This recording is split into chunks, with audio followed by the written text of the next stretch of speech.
Bueno, Eti, volvemos con otro episodio de preguntas y respuestas. Creo que hicimos el último, ya estamos en el episodio 16 y el primero que hicimos fue como el quinto, sexto episodio que fue de preguntas y respuestas.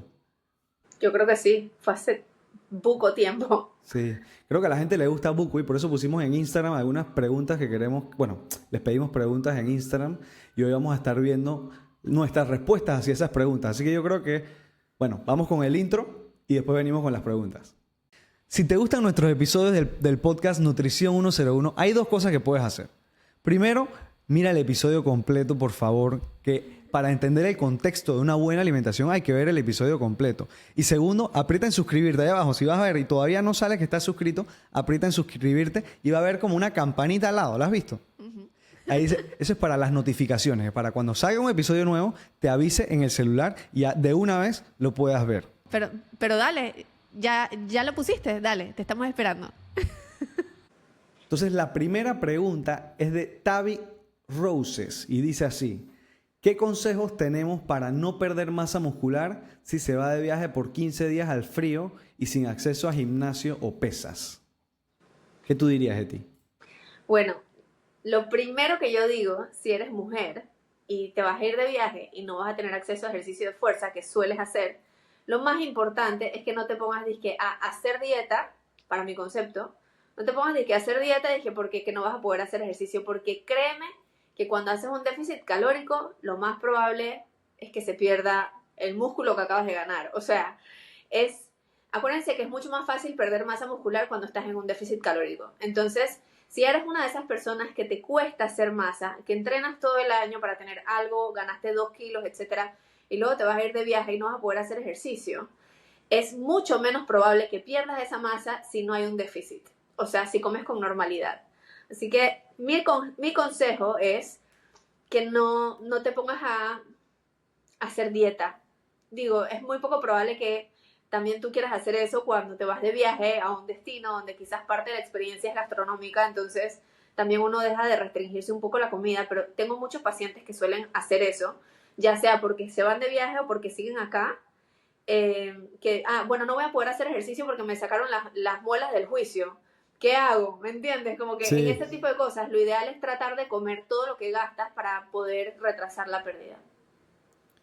Yo también pensaría como que, bueno, ¿qué tipo de viaje es? Porque a veces no sabemos si es un viaje donde va a caminar mucho, no creo, porque va a estar en el frío. Entonces, seguramente va a estar aburrida en casa comiendo de más, porque eso es lo que uno hace muchas veces cuando vas al frío. Y no creo que sea un viaje de esquí o algo así, porque creo que ahí es entonces uno hace ejercicio y tienes Exacto. algo de resistencia en esas, o sea, cuando vas como de lado a lado en el esquí o en el snowboard. Entonces no tienes tanto ese riesgo. Entonces creería que una de las cosas que yo siempre recomiendo es como que, tanto en Navidad ahorita mismo como en viajes, es priorizar la proteína, independientemente de lo que comas. No solo comas carbohidratos, arroces, digamos, una persona se fue, qué sé yo, a España o a cualquier lugar en Sudamérica, uno prioriza normalmente, o en Sudamérica, uno prioriza el arroz, las pastas, o si vas a Europa priorizas eso. Es como que asegúrate que haya suficiente proteína en todo el día y por lo Ya. menos empiezas por ahí. Que es como que no vas a perder masa muscular si tienes una buena calidad de proteína. Y bueno, hay que ver también, como tú dijiste, depende, porque si es un viaje de una vez, dos, tres veces al año que te vas de vacaciones, quizás no hay que meterle tanta mente, pero si eres de las personas que trabaja viajando, que vas a estar Sí, de viaje siempre, que esa vaina es parte de tu vida, yo creo que tienes que tener un plan. Y entonces no podemos dejar, o sea, yo siento que esa situación, digamos que acabas de empezar a viajar más por trabajo y no sabes hasta cuándo se va a prolongar, lo ideal es que en tu mente sea como que tú pienses que va a durar mucho tiempo y que te empieces a planificar lo más rápido posible para poder hacer ejercicio en esos viajes de trabajo, porque la realidad es que si eso ya no es poco frecuente, ya es parte de tu vida, entonces tenemos que buscar la manera de poder hacer ejercicio.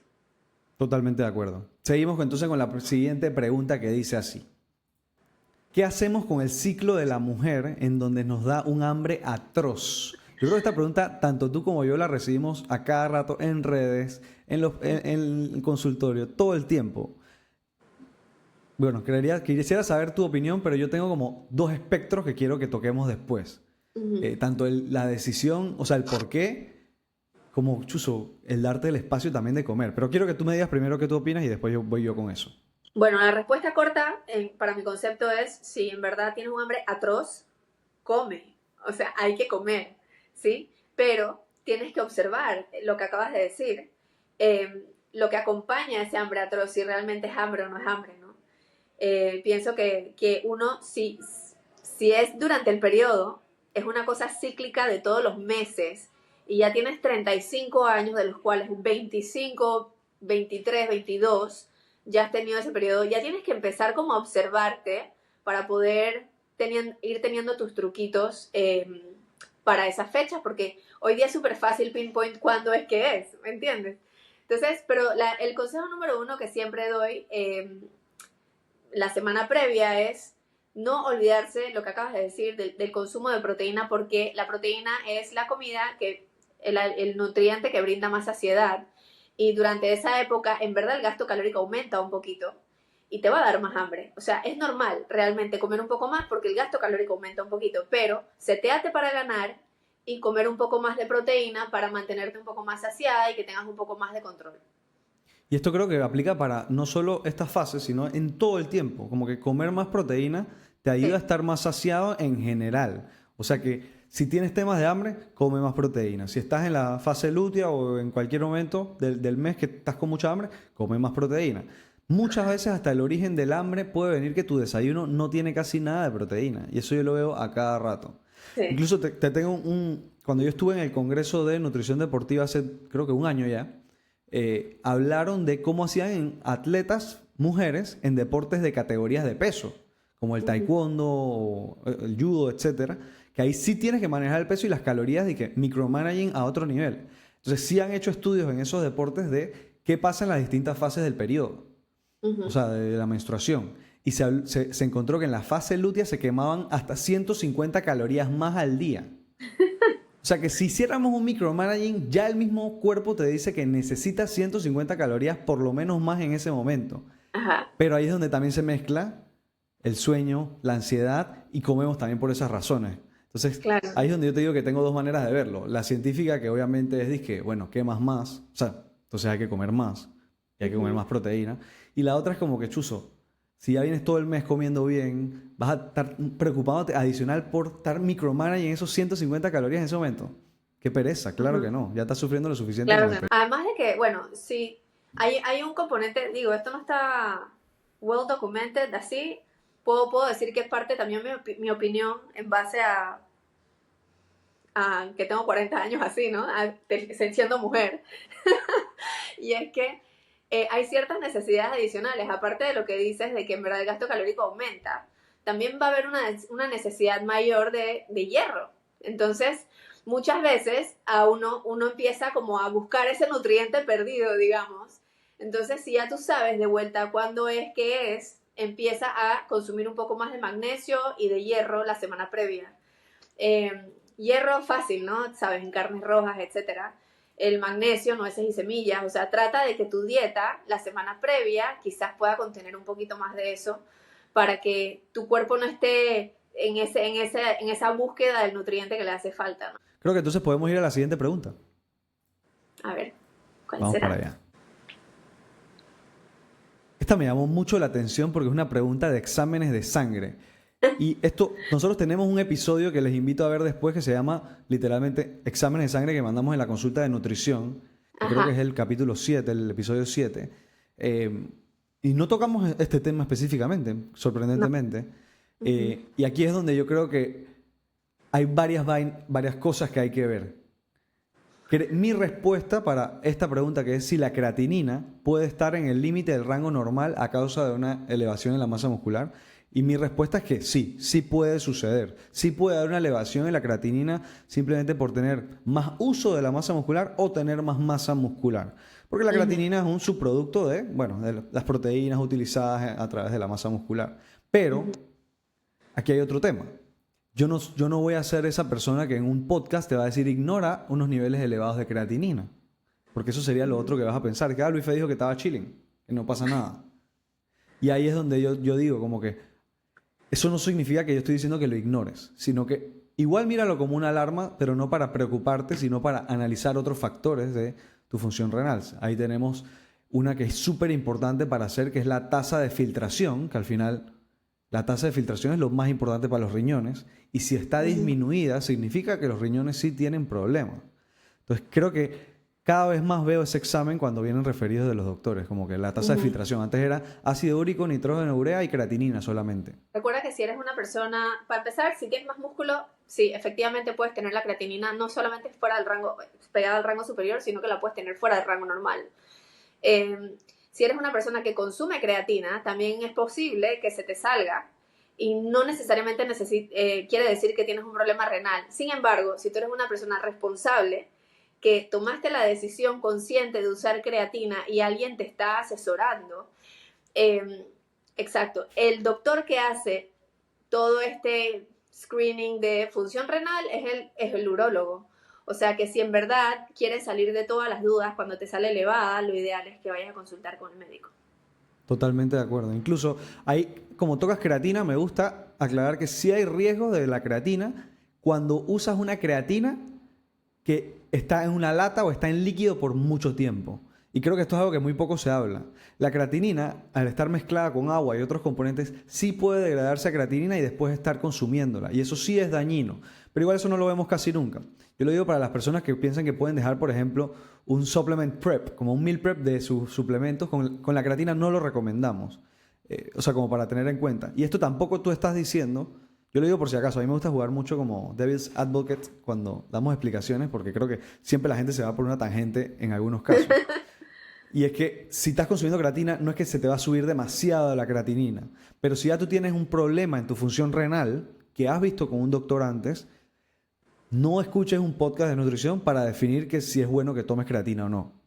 Asesórate con tu médico porque nosotros no conocemos esa condición crónica que tal vez tengas para que le esté haciendo daño a tus riñones. Así es. Seguimos con la siguiente pregunta. Vamos para allá. Esto tenemos un episodio también, ¿ves? Tenemos un episodio para todo. Esto era cuando hacíamos lo de las preguntas y respuestas que subíamos todas las semanas, que se llamaba Te Respondemos, y era como que ¿qué hacíamos para vegetarianos? Aunque bueno, era más de proteína, ahora que me acuerdo. Pero ¿qué suplementos recomiendas para alguien vegetariano, Eti? Bueno, para empezar, vitamina B12. En verdad, hay que evaluar cada caso, pero si me voy así a lo general, en general vas a encontrar que quizás vas a necesitar un suplemento de omega 3, vitamina B12, si no eres como cualquier persona, vegetariano no, quizás vitamina D, que son sustancias que se encuentran en mayor cantidad en productos animales. También yo diría que no piensen en suplementos apenas hablamos de alimentación vegetariana, sino aprendamos qué alimentos tienen esos nutrientes que faltan. Por ejemplo, a mí me ha pasado con pacientes antes que han llegado vegetarianos de muchos años y después de un tiempo como que ya se acostumbran y dicen, yo soy vegetariano, bien, pero no comen menestras casi todos los días, se les olvidan las grasas buenas de las nueces y semillas, que son dos alimentos que te dan proteína, pero que también te dan zinc, que es esencial y suele faltar, y te dan hierro. Entonces, para mí el hierro alimentario es una de las cosas más importantes para un vegetariano. No necesariamente que necesitas un suplemento de hierro, sino que necesitas prestarle atención a eso. Si eso te va faltando y te haces un examen para ver cómo están tus depósitos de hierro, puede que necesites un suplemento. ¿Ves cómo es como que analizo alimentación, defino, si hay exámenes que ameritan hacer después de ese análisis de alimentación, y ahí defino un suplemento? Más que decirles los vegetarianos necesitan esto, pero obviamente necesitan B12, como tú bien dices, ese sí es básico, y vitamina D, creo que 9 de cada 10 pacientes tuyos y míos las tienen bajas, o sea que esos tres yo diría que 100%. Y si quieres irte un poquito más allá, basándome en los pacientes vegetarianos que tengo, ¿cuáles son los nutrientes que en general hacen falta aparte de B12, omega 3? Porque no suelen comer lo que lo contiene en las cantidades que lo necesitan. Quizás yo me inclino también por mandarle, si eres mujer y eres vegetariana, yo le mando aminoácidos esenciales. ¿Por qué? Porque son vegan, para empezar, los que yo mando son vegan, y la realidad es que los alimentos vegetales ricos en proteínas tienen menores cantidades de leucina que sus productos animales. Entonces, solo para curarme en salud, porque el beneficio potencial excede el riesgo, obviamente, yo siempre me inclino por darles un poco de aminoácidos esenciales. Sí, y sí tiene el riesgo de que falte proteína, que creo que es lo que dices. O sea que si falta proteína, mandamos aminoácidos esenciales independientemente de ser vegetariano o no. Exacto. En resumen, tenemos B12, que es obligatorio. Incluso hay unos que son vegetarianos, pero comen huevo. El huevo solamente tiene como un 9% de biodisponibilidad de la vitamina B12, o sea que ni siquiera es una fuente confiable para eso. O sea que si comes huevo no cuenta, necesitas B12 aparte. Vitamina D, omega 3, y yo dije que no suplemento, sino que le prestes atención a los alimentos que tienen hierro. Así es. Me gusta. Excelente. Vamos entonces con otra pregunta.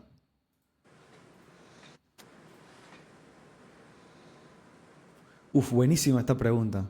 Buenísima. Transresveratrol, me encanta la especificidad. El trans. Ajá. Porque al final todos los resveratroles que vemos, el suplemento de resveratrol, el que tiene evidencia científica es el transresveratrol, o sea que está fantástico. Y inositol para pacientes que tienen resistencia a la insulina u otras condiciones. Voy a leer la pregunta porque le metí como muchos comentarios. Dice así. J. Gittens 18 pregunta.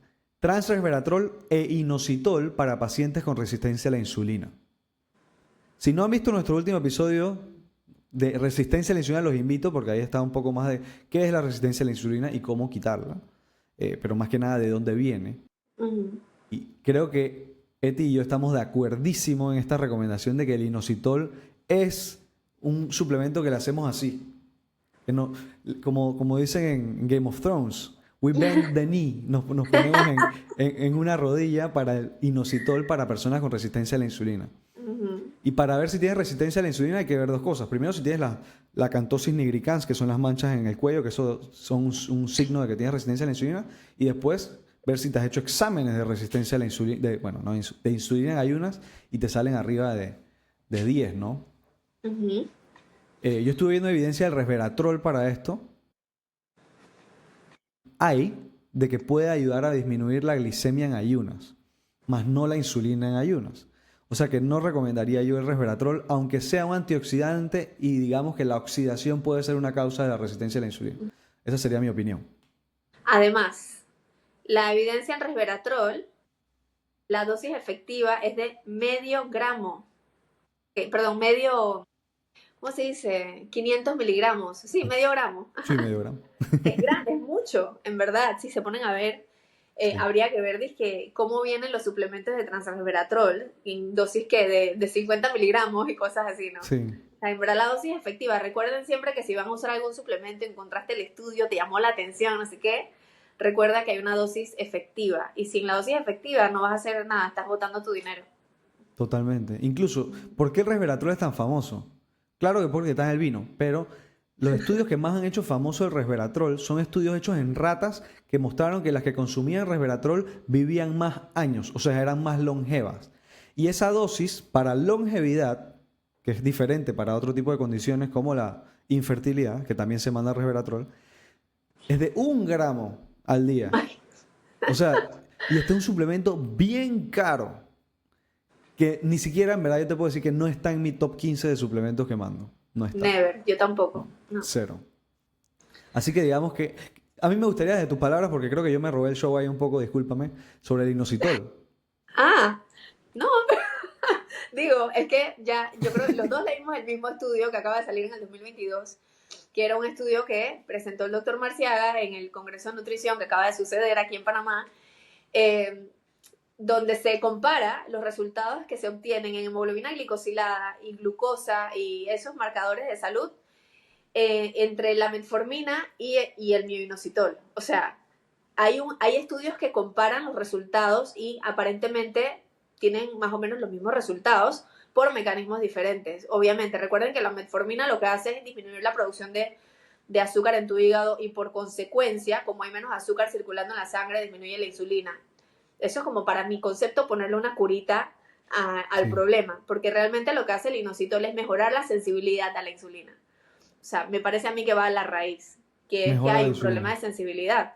Entonces, para acabar, a diferencia de la metformina puede dar diarreas, malestares estomacales, la gente se marea, disminuye la vitamina B12, o sea, tiene ciertos efectos secundarios que el inositol no tiene.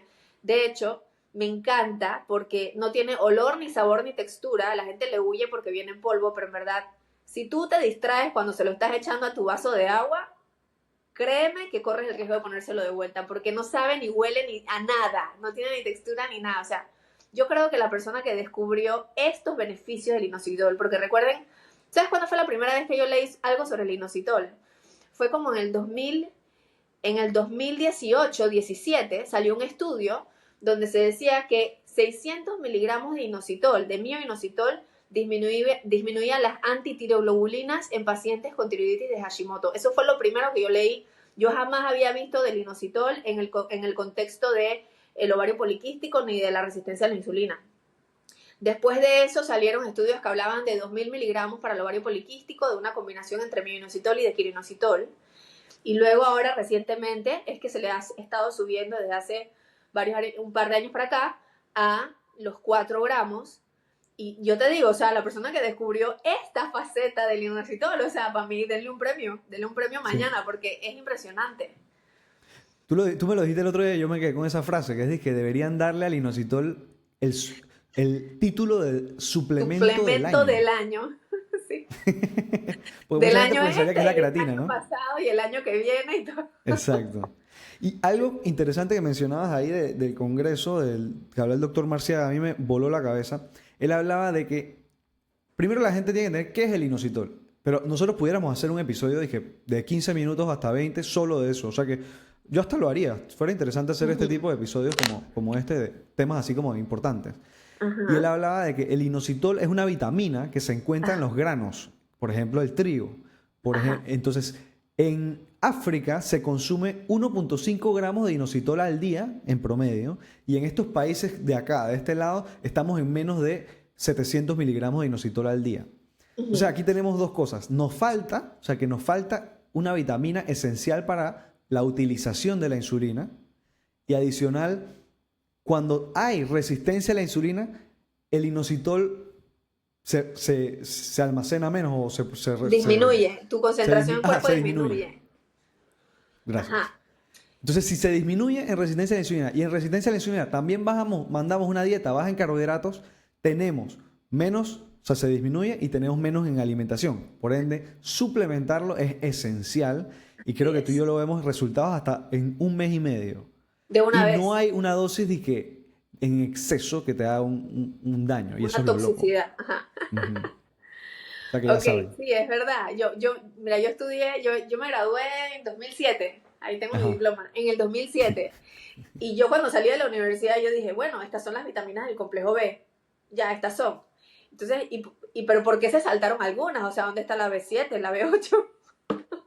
Y luego sale el inositol. Y al inositol le llaman vitamina B8. ¿Sí? Y yo no sé si la gente que nos está escuchando sabe esto, pero los alimentos generalmente vienen con micronutrientes que le acompañan, que promueven, o sea, que ayudan a que nosotros obtengamos los beneficios de ese alimento. Y esto me hace tanto sentido. El inositol es un carbohidrato que se encuentra dentro de alimentos que tienen carbohidratos y que casualmente ayuda a tu cuerpo a utilizar los carbohidratos. Entonces, ¿quién sabe cómo la alimentación moderna, digamos, el trigo moderno, qué sé yo?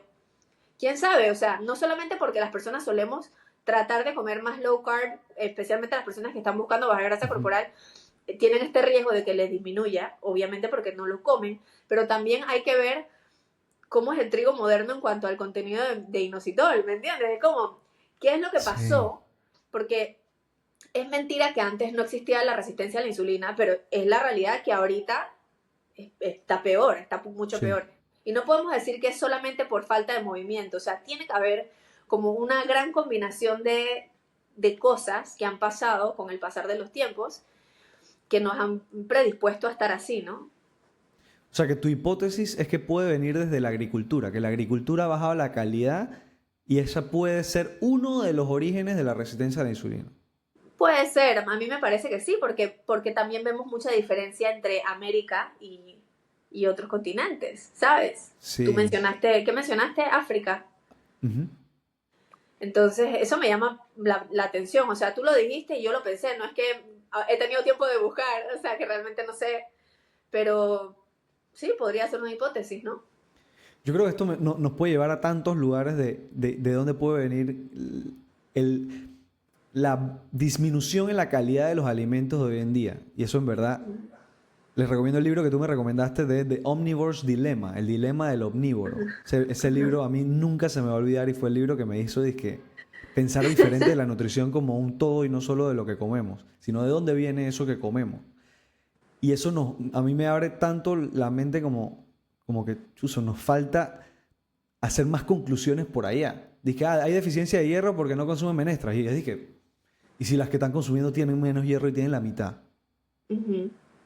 Y eso sí se estudia, pero lo estudian mucho más, normalmente para la agricultura, es en áreas de difícil acceso, personas con pobreza extrema y cómo están las tierras allá. No necesariamente de las empresas gigantes que nos llegan a nosotros a la ciudad, ¿no? Ujú. Pero bueno, fuimos por una tangente a otro nivel y todo empezó fue por el inositol. Perdón. Siguiente pregunta, dice así. ¿Cuál serían los beneficios de tomar creatina versus tomar proteína de suero de leche o whey en mujeres arriba de los 35 años? Les quiero dar un fun fact y me gustaría que tú empieces aquí esta respuesta, pero un fun fact es que el 50%, 40 o 50% de nuestro público en el Spotify Wrapped que nos decía del podcast eran mujeres de 35 a 44 años. O sea que si tú eres una mujer de 35 a 44 años y le compartes este episodio o cualquiera a una amiga tuya contemporánea, seguramente le va a gustar. Seguro. Bueno, esta pregunta cambia mucho porque pusiste la palabra versus. Porque en verdad no tiene que ver una cosa con la otra, no compiten, son dos cosas completamente diferentes y podrías beneficiarte de las dos. ¿Ok? La creatina tiene sus beneficios, el protein shake tiene sus beneficios, si es de whey, más que nada, si no tienes un problema con los lácteos, ni problemas gástricos así, ni inflamación crónica de bajo grado, posiblemente el whey es el tipo de proteína en polvo de mejor calidad que vas a encontrar para crecimiento muscular. Sí, o sea, yo creo que al final creatina te da más fuerza que para entrenar, por ejemplo. Si entrenas más fuerte, o sea, con más peso, con más repeticiones, con ese peso, y te suplementas de whey, pudieran ayudarte en conjunto a aumentar masa muscular. Pero ahí nos lleva a algo antes, que es, ¿necesitas proteína de whey en la alimentación? Tú dices que no. Depende. Ah, claro. Yo digo que no, yo digo que no. En verdad, vamos a hacer un hot take. Yo digo que no. Yo digo que muchas veces en mujeres lo que falta no es solo proteína, a veces falta. Pero para mí falta entrenar más fuerte. Ah, claro. Ah, claro. Y eso viene primero. Si no entrenas fuerte y tomas proteína de whey, no ganas más músculo. No. Es que tú lo estás enfocando en el tema de subir o no músculo. Yo lo estoy Sí, enfocando en el tema de la nutrición, porque generalmente ok. tengo que trabajar con mujeres que queman tan poquito, su cuerpo quema tan poquitas calorías, que yo tengo que buscar la manera de darle la mayor cantidad de proteína posible y la menor cantidad de calorías posible. Y esta es una de esas fuentes eficientes de proteína. Y por eso es que siempre digo, y lo dije en el podcast de proteína, que yo creía que todo el mundo debería tener en su despensa whey protein o algún tipo de proteína en polvo. Es por eso, porque son fuentes de proteína muy magras, pues son fuentes Concentradas. de Ujú. proteína que es pura, o sea, es baja en calorías y es alta en proteína.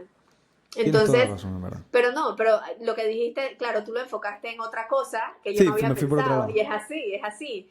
Tú puedes tú puedes comer comida normal, puedes ser vegano y no tener suficiente proteína en tu dieta, pero si el músculo está estimulado para crecer, él va a encontrar la forma de crecer. O sea, el número uno es el estímulo.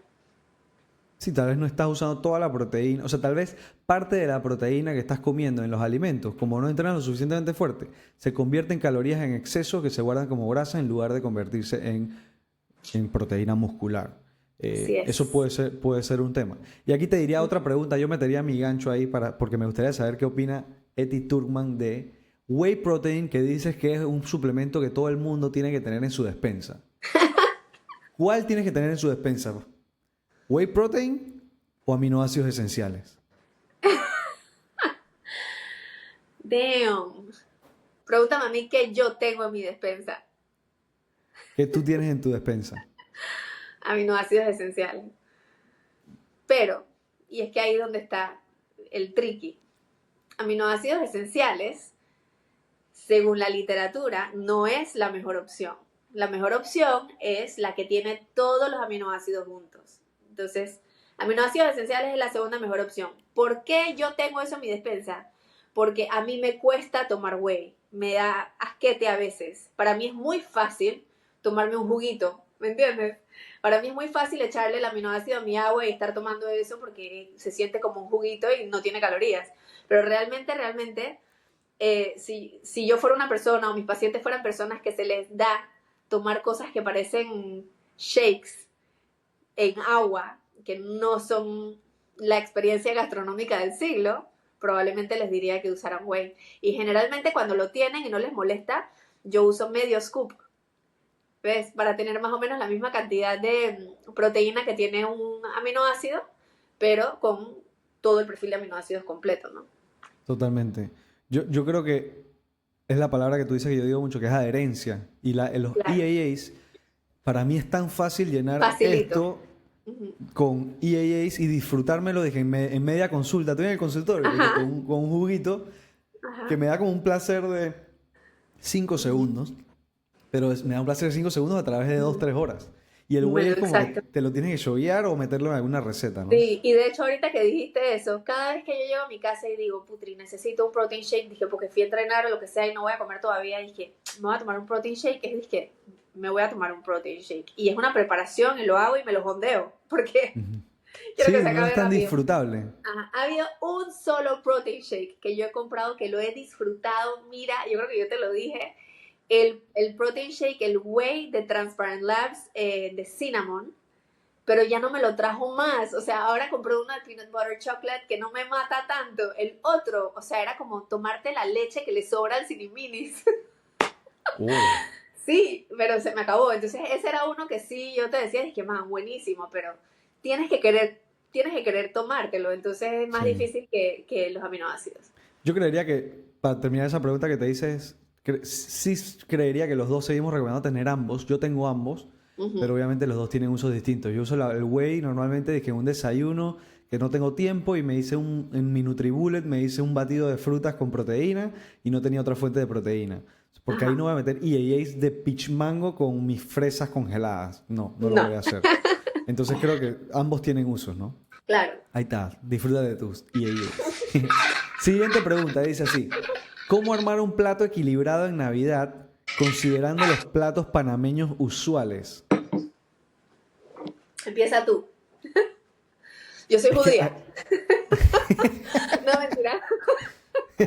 A ver, empieza tú. es que yo creo que aquí en verdad me dan en tantos puntos que quiero explicarlo. Dale. Primero es por qué quieres tener un plato equilibrado en Navidad. Eso es lo primero. Porque, o sea, si somos realistas, tenemos 4 fiestas en diciembre realmente. Día de la Madre, Navidad, o sea, Nochebuena, eh, y los demás es de que la fiesta del trabajo y la fiesta de las amigas, Ujú. Y el año normalmente. nuevo. Y el año nuevo. O sea, bueno, entonces, eso fue lo del año nuevo.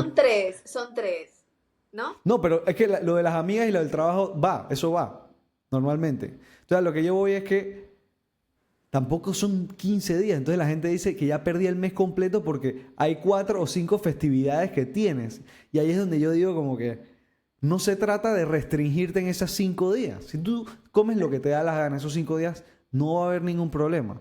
Si Ajá. tú esos 5 días comes de más y dices al día siguiente, bueno, ya que más da, estamos en diciembre, ese es donde yo veo que está el problema.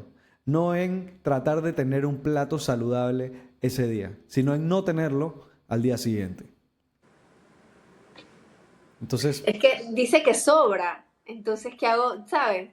Pasa la semana entera comiendo lo que sobra y luego llega Año Nuevo y se vuelve y se hace la misma comida y sobra. Y el romponche que te chuf, el regalaron. romponche, el romponche.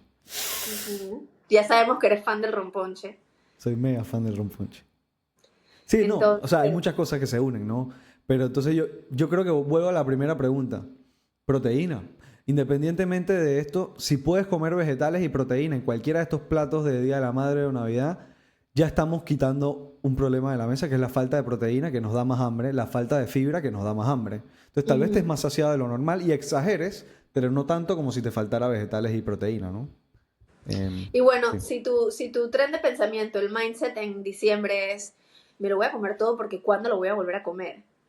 Ten en cuenta que te puedes hacer un tamal en marzo y te puedes hacer un pavo en abril. O sea, en verdad, yo siento que parte de esta ansiedad que viene con el comer en las fiestas es porque en verdad esa comida no se suele hacer todo el año. Sí, Y yo creo que la persona que quiera hacer esa comida en el resto del año puede hacerla en pequeña cantidad. O sea, no es que no puedes comerlo más hasta el próximo diciembre. Eh, pero bueno, aterrizando, sí. porque si quisiéramos contestar la pregunta, yo creo que lo ideal es que la persona trate de servirse una sola vez y que no esté picoteando. Porque a veces pasa que hay como picadas y picadas y picadas. Y si va a haber picadas y quieres picar, que las pongas todas en un plato para que veas lo que te estás comiendo, de tal manera que tengas algún tipo de control. Porque si no, si todo es así sin ver, si lo agarras y te lo metes a la boca, lo agarras y te lo metes a la boca, nunca ni vas a saber cuánto te comiste. ¿Me Sí, explico? me gusta. Y ahí yo diría como que la proteína. Trata de que la proteína sea del tamaño de tu mano y empieza Ujú, sirviéndote la proteína si puedes, ¿no? A veces está ujú. el orden independiente de dónde estés, pero empieza sirviéndote de la proteína. Y algo que sí no recomiendo es, dije, bueno, ya cené ayer mal, entonces me salto el desayuno y compenso con lo demás. No, sino que sigue tu día normal al día siguiente, porque a veces ese desorden trae otros problemas adicionales que no necesariamente esto. O sea que creo que me gusta esa recomendación tuya de que llenes el plato y llenes un solo plato, no llenes tres platos. Sí. Y yo siempre digo Eso que me la encanta. mitad, o sea, la mitad del plato sea proteína y la otra mitad sea todo lo demás que quieres probar. Me Que encanta. escojas, y les digo, escoge una cosa de las que probaste que te encantó y cómete esa. O sea, come más de esa. O sea, como para que la persona tenga alguna guía, porque a veces le digo eso, dije, ay, es un día, no pasa nada, y me insisten, no, pero en verdad quiero hacerlo, ¿sabes? Claro, claro. Entonces, cuando ya me insisten, entonces salgo con estos tips que siento que ayudan porque aparte la persona quiere disfrutarlo, pero tampoco quiere sentirse, ellos quieren que tú les des permiso para sentirse como Sí. que entonces, I agree, o sea, es verdad. Hay muchas personas que piensan, hice todo esto todo este año, no lo quiero dañar en fin de año, o lo que sea, y todo eso es válido. Entonces, haciendo el cuento corto, sírvete una sola vez, que la mitad del plato sea proteína, y en el resto prueba un poquito de todo. Escoge lo que más te gustó y sírvete un poquito más. Me Ese es mi encanta. consejo. Me encanta, me encanta, me encanta. Vamos con todo. Otro dato es de que la rosca. La rosca también da todo el año. Todo Bueno, el año. pero busquen una rosca más artesanal, yo diría, porque Sí. la rosca esa que todo el mundo sabe tiene trans fat. Y el trans Sí, fat, margarina. ajá, el trans fat potencia el efecto del carbohidrato de ese pan en tu azúcar en sangre. O sea, está comprobado que Sí, te mientras más inflama. inflama lo que te comes, más dispara tu azúcar en sangre la misma cantidad de carbohidrato. Búsquense una rosca deliciosísima, pero un poquitito más artesanal, por Está favor. cool. Está cool. Que tenga, no, mentira, no voy a decir más nada. Ya, que sea más artesanal. Yo el año pasado hice una prueba de que pan, cuántas rebanadas de pan hay en una rosca si yo la arranco con la mano. Porque a uno le gusta arrancarla con la mano. Y eran 3 rebanadas de pan. Tu Bien mano. interesante. De mi mano, sí, totalmente, obviamente. Eso no fue un sondeo científico. No. Ovarios poliquísticos. Me imagino que tengo ovarios poliquísticos. Tengo insulina en un estado óptimo de 5.4. ¿Necesito metformina? Ok, para empezar, que la insulina esté en 5.4, que en verdad está dentro del rango óptimo, no implica que todo tu metabolismo de los carbohidratos esté óptimo. O sea, no podemos nosotros como decir algo tan así, tan justo como un solo parámetro. O sea, hay muchas cosas que hay que tomar en cuenta a la hora de descifrar si la persona tiene o no algo de resistencia a la insulina. Sin embargo, sí, una mujer con ovarios poliquísticos necesita gestionar eso. Si tú me hubieras preguntado esto 2 años antes, quizás te digo que sí es necesaria la metformina. Pero desde que salió el inositol, que es el papá de Tarzán, entonces yo te puedo decir es que en verdad mejor empecemos con el inositol. Claro. A mí yo diría, nosotros viendo solo esa oración, no sabemos el origen de por qué te mandaron la metformina. Entonces tampoco es que te vamos a decir, viendo solamente tus niveles de insulina, Y que estás déjala. bien. Ajá. O sea, porque hay que entender que insulina en ayunas en 5.4 uno puede decir no es resistencia, pero si es una persona que tenía resistencia a la insulina severa y simplemente ha dejado de comer carbohidratos, esa persona puede tener la capacidad de bajar la insulina mucho. Pero si se hace una prueba de insulina, o sea, pero de esas de que te metes azúcar para ver cómo respondes, puede salir mal. Claro. O sea, No, y además quizás la tiene en 5.4 porque toma metformina. We don't know. sí, creo que ahí es como que entramos en un terreno donde hay que ver el origen Claro. y por qué la estás tomando, ¿no? Entonces no creo que te Sí. vayamos a decir aquí que deja tu medicamento Deja. solamente viendo una oración. Creo Ajá, y que como ahora que lo nutricionistas, dijiste, ajá, dale, dale. no, sigue, sigue. O sea que como nutricionistas enfatizamos mucho y creo que en este podcast también como nuestro objetivo es, el contexto es lo que más importa. No lo que suena bonito, lo que si esto es bueno o malo, hay que entender el contexto. Y normalmente en las citas entendemos el contexto, tanto de vida, o sea, de tu estrés, qué hábitos o acciones haces dependiendo de qué otras cosas, para poder opinar. Claro. Sí, depende. Todo Depende. depende. Siguiente pregunta, dice así. Eti, ¿pueden los neutrófilos estar ligeramente debajo del rango a causa de ejercicio intenso? Ya, vamos a ir al grano con esto porque es bastante técnico y no vamos a entrar en mucho detalle, pero en teoría los neutrófilos deberían estar elevados cuando estás haciendo ejercicio intenso. Si lo tienes por debajo, ya eso indica algo que es crónico y no es el efecto agudo del ejercicio. El ejercicio agudo eleva la adrenalina, el ejercicio intenso aumenta la adrenalina y eso debería aumentar los neutrófilos. Pero si tú te fuiste a hacer un hemograma y te salió por debajo y lo queremos asociar al ejercicio porque descartamos todo lo demás, eso a mí me sugiere un poco sobreentrenamiento o inadecuada recuperación post ejercicio. Y volvemos a lo mismo. ¿Qué contexto hay adicional al ejercicio? O sea, como que tampoco somos las personas que dicen todo está relacionado al ejercicio, todo está relacionado al estilo de vida. No. Exacto. Si hay algo más, obviamente, para tú venir a indagar sobre esto, un nutricionista es porque ya descartaste en otro lado. Ahora, Exactamente. no se vayan a asustar por unos neutrófilos un poquito más altos o bajos, porque vas a llegar al doctor y te va a decir probablemente es porque haces mucho ejercicio o muy poco ejercicio. Generalmente cuando los neutrófilos están así de forma crónica, no porque tú acabas de entrenar, porque es que tienen que ver que el ejercicio tiene un efecto agudo y un efecto crónico sobre todo. Por ejemplo, yo creo que lo puse en un reel hace poco, el efecto agudo de ir a correr es que se te suba el azúcar en sangre, de ir a correr intenso. Pero el efecto crónico del ejercicio no es que se te sube el azúcar en sangre, sino nadie haría ejercicio, ¿ves? Es lo mismo, el ejercicio tiene efectos agudos y efectos crónicos. El agudo es lo que te sucede ya. Hiciste el ejercicio y pasó ahorita. Y el efecto crónico son esos efectos que llega a tener el ejercicio en ciertos parámetros o valores, en este caso los neutrófilos, cuando tú eres una persona que constantemente entrenas. Entonces, de vuelta, si tú tienes si ya descartamos todo y tienes los neutrófilos por debajo y no hay ningún problema de salud adicional, eso sugiere sobreentrenamiento o mala recuperación. Eso es más o menos lo que te puedo decir que tiene que ver con neutrófilos y ejercicio. Claro. Definitivamente están bajas las defensas y hay que ver el origen. Así que podemos generalizar por ahí, ¿no? Pero lo ideal es que si hay un problema con tu hemograma, vayas a un hematólogo. Exacto.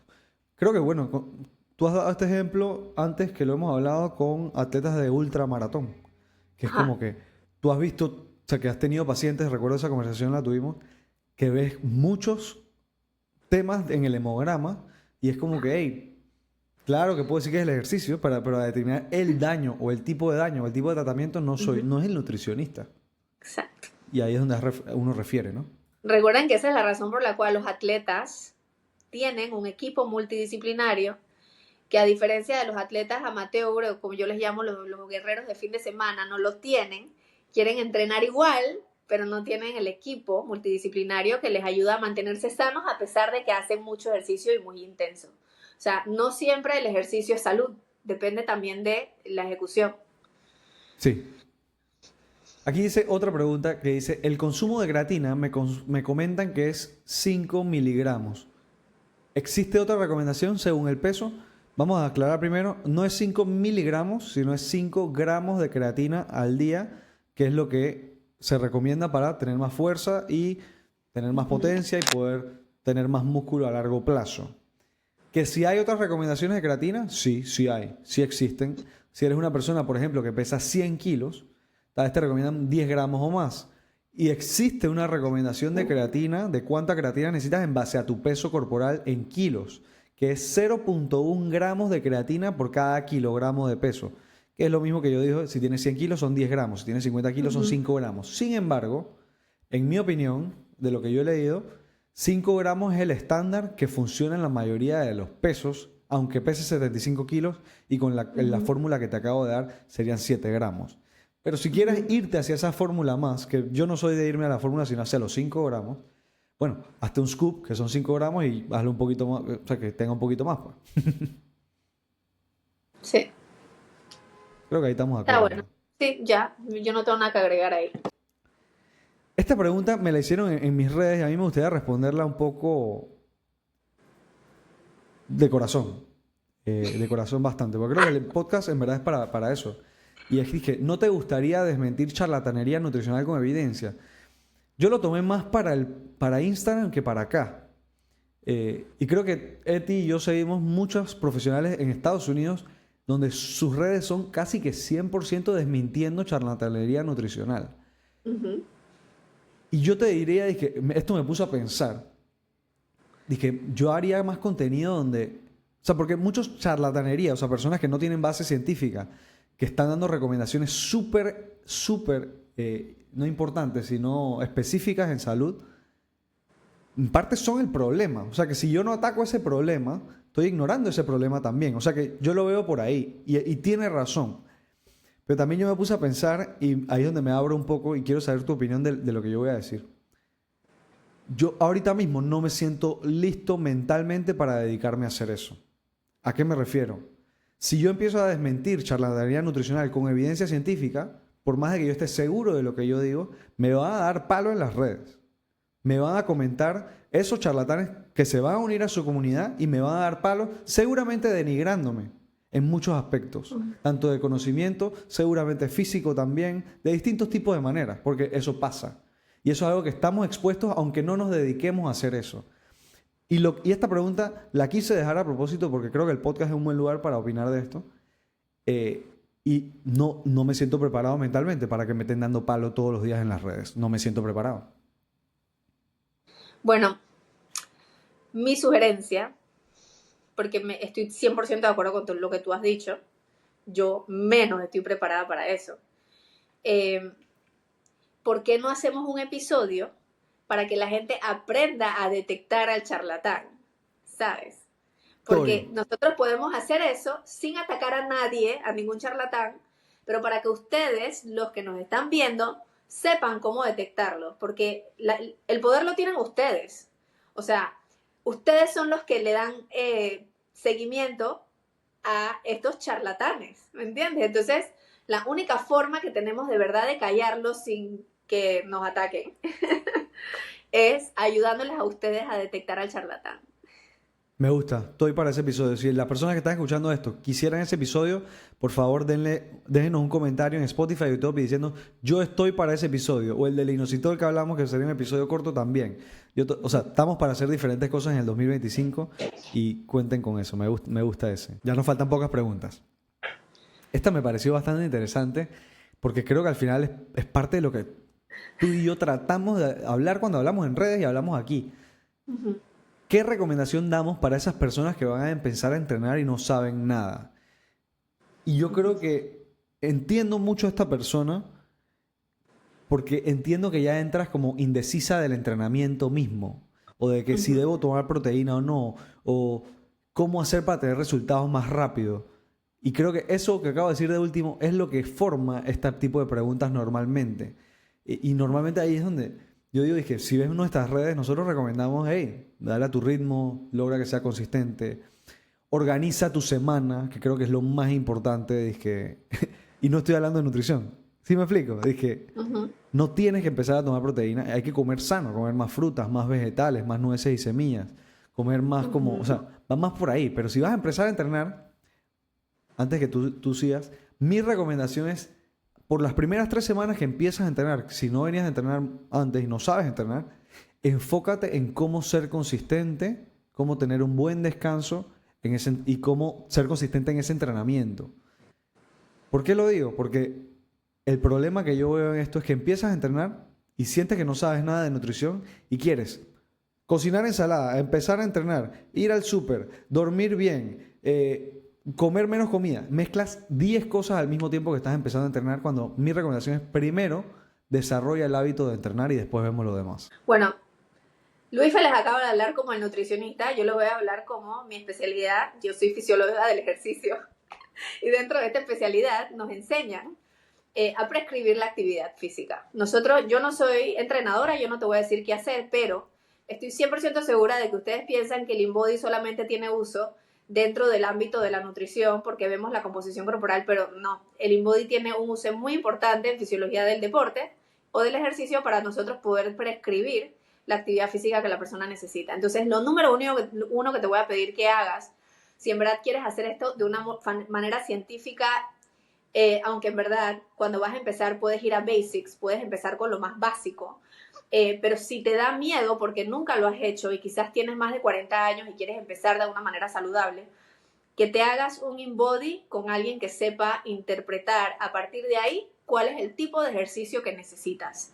Porque nosotros podemos ver en un InBody, si tienes un déficit de músculo, en mi InBody, por ejemplo, se puede ver una cosa que se llama el ángulo de fase corporal total, donde vemos cuál es la funcionalidad actual de tu masa muscular. Por ejemplo, si tú eres una persona que tiene baja masa muscular en los brazos y adicional tienes un ángulo de fase disminuido en los brazos, yo no te voy a mandar a hacer un ejercicio con amplios rangos de movimiento porque te puede dar una bursitis, ¿ves?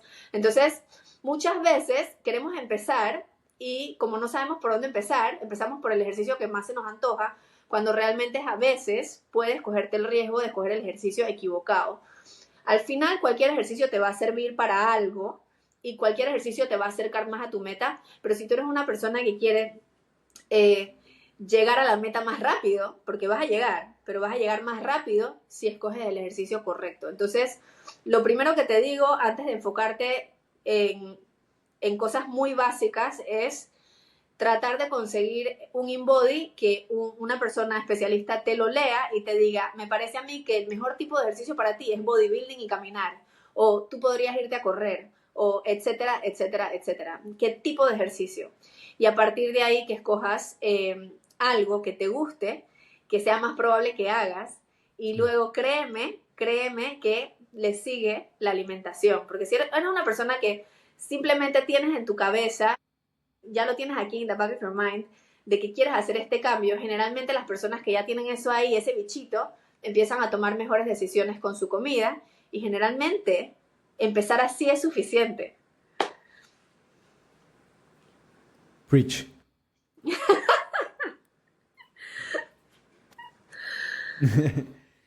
Esta pregunta me dio risa. Dice el doctor Octavio Méndez, ¿cuándo invitan ortopedas al podcast? Esa es una especialidad que en verdad no habíamos pensado invitar. Pero antes de decir eso es como que, hey, si quieren que invitemos algún tipo de especialidad, no necesariamente un profesional, también pueden decir un doctor o un profesional que quieren que invitemos, pero digan, o sea, los comentarios, nosotros en verdad leemos los comentarios en YouTube y en Spotify y a veces, por ejemplo, el episodio de resistencia a la insulina lo hicimos porque lo pidieron en todos los comentarios de casi todos los episodios. Entonces, si ustedes nos dicen, hey, quiero a tal tipo de especialidad en el podcast y lo vemos de varias personas, créeme que eso va a pasar. Entonces, ortopedas, un día podemos hacer algo así como este, que es una llamada, porque creo que sí, podemos tocar vitamina D, podemos tocar colágeno, podemos ver. Colágeno. Bueno, yo la vez pasada le escribí al doctor Octavio, Ajá. yo le escribí a preguntarle si él tenía una idea de por qué a la gran parte de las personas que yo le pregunté, yo hice un sondeo no científico aquí en mi oficina, ¿por qué a estas personas, a la mayoría de personas y a mí incluida, nos pasa que cuando hacemos elíptica se nos duerme un solo pie? Un pie. Yo quiero que ustedes me pongan aquí en el comentario, aquí abajo, si tú haces elíptica y se te duerme un pie, quiero que me pongas aquí abajo. A mí se me duerme un pie, porque yo le pregunté al doctor Octavio y no tenemos idea. ¿Y es el mismo No pie tenemos siempre? idea, porque él es especialista en pie. ¿Y es el mismo pie siempre? En mi caso sí, y de los pacientes que pregunté, no le pregunté si era el mismo pie siempre, pero me llamó la atención que era uno y no eran los dos. Tengo que Y empezar a hacer pasa elíptica para ver. bastante. De hecho, yo he hecho la prueba sin zapato, pensando que debe ser la compresión del zapato, pero también se me duerme ese pie sin el zapato. Entonces, me llamó la atención. Y digo, al final, yo me imagino que todo el mundo tiene este tipo de dudas. Nosotros somos nutricionistas. Creo que dentro del campo de la nutrición, maybe lo del colágeno, de lo que tú dices, ¿no? Tiene más relevancia, pero hey, yo siempre quiero preguntarle algo a algún doctor, siempre. Digo, creo que tal vez puede llegar a algún momento donde nos desviemos un poco en el contexto de los podcasts y vayamos más hacia la salud de forma integral. Claro. Pero creo que nuestro objetivo este año ha sido comunicar de nutrición. Pienso que va a seguir siendo, Sí. pero podemos hacer un par de excepciones sin ningún problema en el futuro. Comidas y bebidas navideñas. Creo que se parece un poco a la que ya vimos, pero realmente ahí no entendí. Porque según la carita lo que puedo entender es que te las vas a comer igual. Eso es lo que estoy percibiendo, porque no entiendo ni siquiera qué estás preguntando aquí. Pero No hay una pregunta. sí, sí, sí. Pero en verdad, en general, es lo mismo que la otra, que es, hey, hay que disfrutarse las comidas, hay que priorizar la proteína. Me encantó esa recomendación tuya de que la mitad del plato que sea de proteína, porque normalmente no decimos que debe ser tanta proteína, pero creo que tú estás diciendo, si ya vas a exagerar en porciones, mejor que sea en proteína. Claro. Entonces creo que, bueno, se bebe en diciembre, se bebe romponche, se come mucho carbohidrato de la rosca, del arroz, se come mucha proteína del jamón, del pavo, de La distintas... vaina. El tamal de olla que lo amo con locura. Si hay venezolanos escuchando, el pan de jamón que es una delicia. Entonces, yo lo que estoy entendiendo de esta pregunta es que no es una pregunta, sino que mencionemos comidas navideñas y bebidas. Entonces yo estoy mencionándola. La hallaca versus el tamal. Yo tengo un hot take y como panameño soy más fan de la hallaca que del tamal. Lo dijiste, Yo lo dije. Y yo siempre compro pan de jamón y me lo desayuno con mis porciones. Eso es medio fácil de porcionar, en verdad. Pero el romponche es lo que sí veo, dije, criminal. Eso es leche condensada pura. Ahí yo creo que no hay eso manera. es un flan. Es un flan líquido. Eso no hay Bueno, manera. ya que estamos hablando de eso y de comidas navideñas, yo un poquito de cosas de cultura. Culturízame, Yo soy por judía. favor.